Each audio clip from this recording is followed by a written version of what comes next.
This Chapter 2 concentrates on covenants relating to asset sales and purchases, including investments and divestments of securities, and the use of a borrower's assets to collateralize new or outstanding obligations.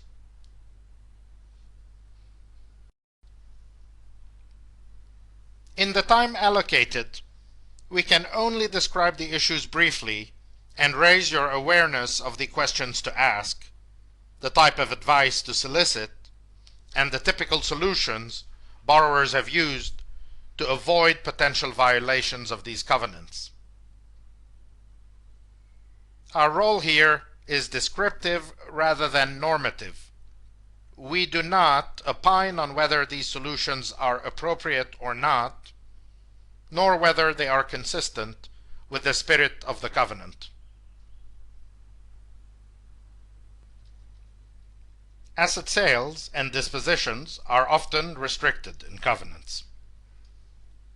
The lender's credit decision is based in good part on the mix of assets and businesses the borrower reports at the time of the loan approval. Substantial sales from the portfolio of assets owned initially by the borrower may weaken the borrower's credit quality and competitive position, or may gradually transform the borrower from a diversified entity to one with greater concentration risk.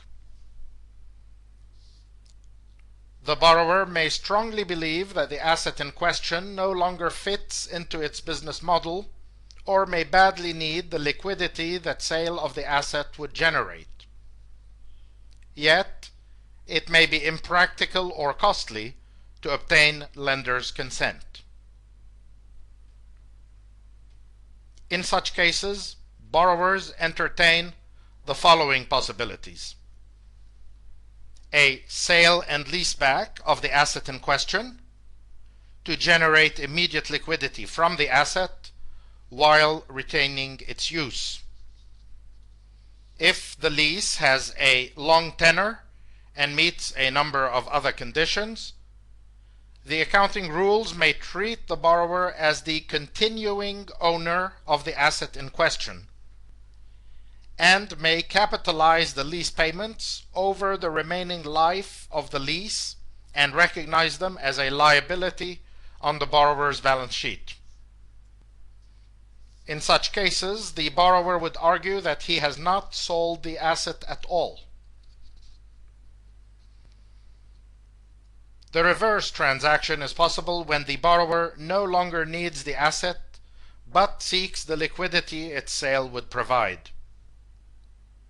The asset is leased to a third party for a long tenor, with the third party prepaying the first several years under the lease, but with sufficient rights and risks of ownership remaining with the borrower so that ownership does not transfer to the third party.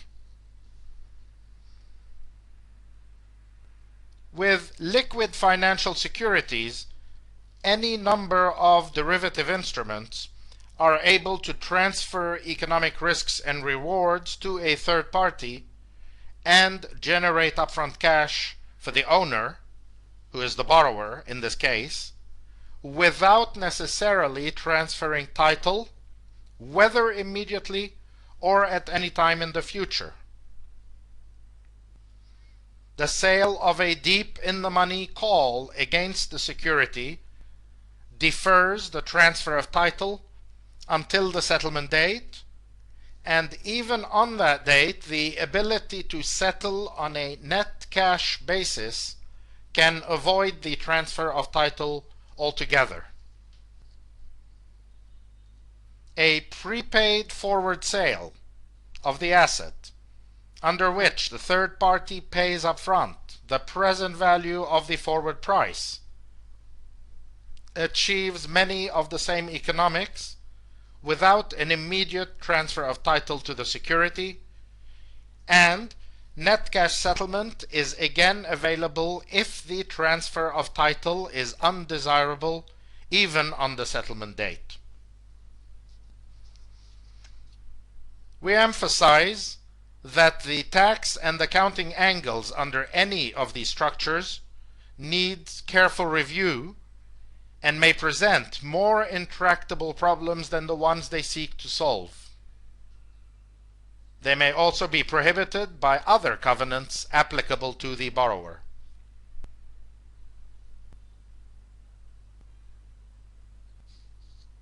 Purchases and investments may also be restricted under various covenants. Lenders do not want the borrower wasting valuable cash or increasing leverage to acquire property that may not best serve the borrower's operations or whose purchase weakens the borrower's solvency and liquidity. Although carve-outs are typically included for assets purchased in the ordinary course of the borrower's business or that do not exceed a specified amount, whether over a defined time period or cumulatively. Many of the strategies discussed in connection with restrictions on sales apply here in reverse.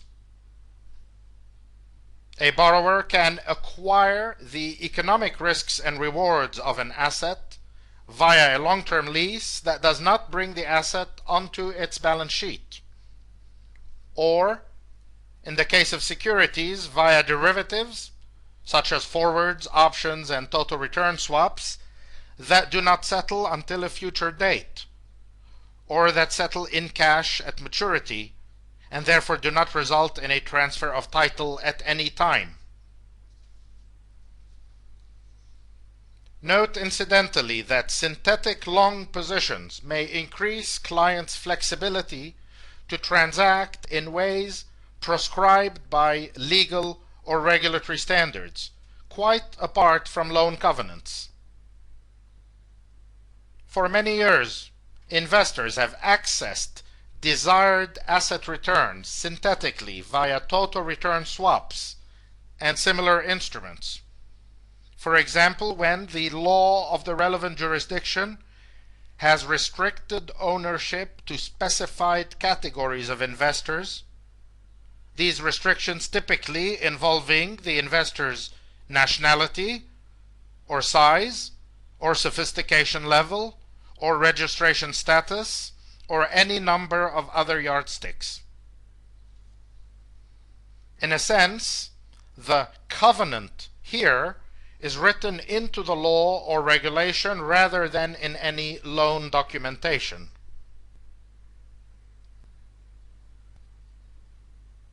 The final type of covenant discussed in this chapter is the so-called negative pledge covenant, which prohibits borrowers from incurring secured debt in order to maintain the pari passu status of all lenders and avoid preferential treatment for any.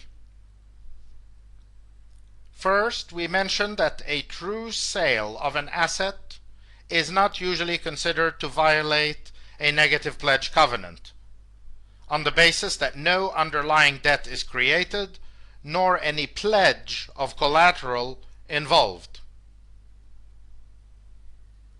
Trickier are sales of assets with recourse or with an obligation to repurchase, which are arguably not sales at all, but disguised secured loans, since the risks of the asset purported to be sold have remained fully or partly with the seller.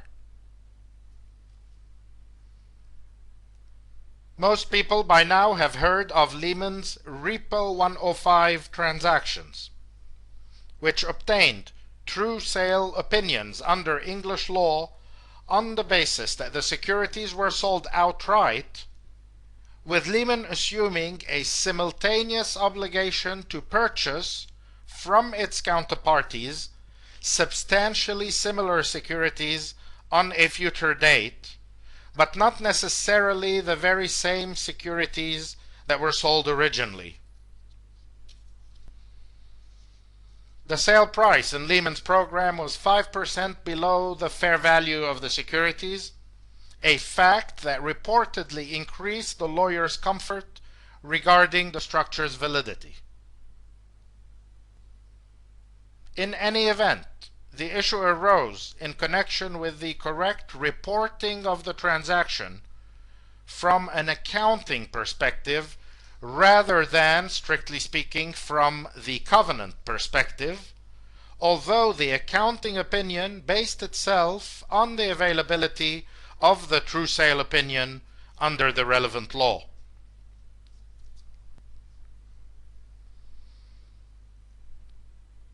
Also of note are instances in which assets are unquestionably pledged, but to secure an obligation that is not a debt per se. Consider, for example, a prepaid delivery of commodities by a producer to a consumer, with the consumer paying $100 million upfront in return for the producer's promise to deliver 1 million barrels of crude oil in 10 monthly installments, and with the specific oil barrels identified on day one and pledged to secure the producer's delivery obligation. Assuming the present value of the barrels delivered equals $100 million, an argument can be made that the producer has received financing on day one to be repaid over 10 months via deliveries of product that are functionally equivalent to the principal and interest installments under an amortizing loan. But the documentation does not speak of a loan. There is no mention of an interest rate per se. There are few of the clauses, covenants, and events of default in the document that are typical of a lending arrangement, and the parties are identified as buyer and seller rather than as borrower and lender. The oil is clearly pledged to the consumer, but is it securing debt of any kind?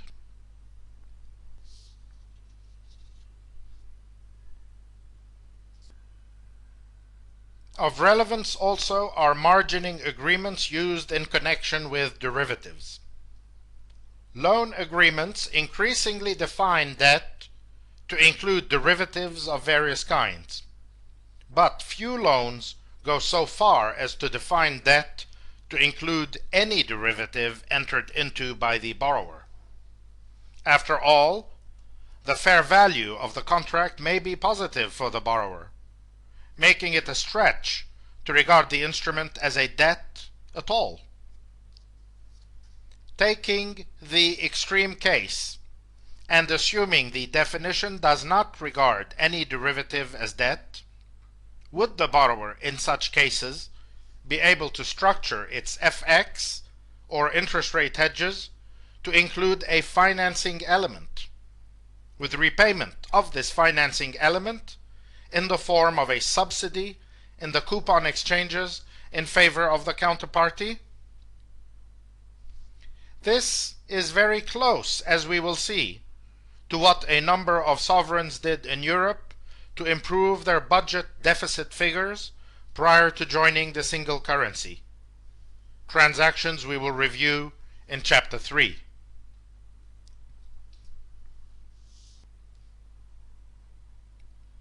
Consider finally a borrower that sells to a dealer stocks or bonds that it owns and enters simultaneously into a total return swap or a put-call combination through which the borrower takes back most or all of the risks and rewards of ownership. The borrower has achieved immediate liquidity while retaining full economic exposure to the securities. The transaction on a net basis has generated debt-like funding for the borrower and is priced typically somewhere close to the pricing of borrowings collateralized with the underlying securities. After all, these securities in effect serve a collateral function here, mitigating the default risk of the borrower under the total return swap, especially the leg under which the borrower undertakes to compensate the lender at maturity for any decline in the security's price. But again, we need to ask whether, even if we grant that the securities have been pledged to secure an obligation, this obligation counts as debt for purposes of the negative pledge covenant. Debts typically have a stated face amount, which is not the case here, and they come with a number of other characteristics that are also absent under the structure. At a minimum, consultation with a lawyer is called for if the borrower is very hungry for the funds. This completes this chapter 2.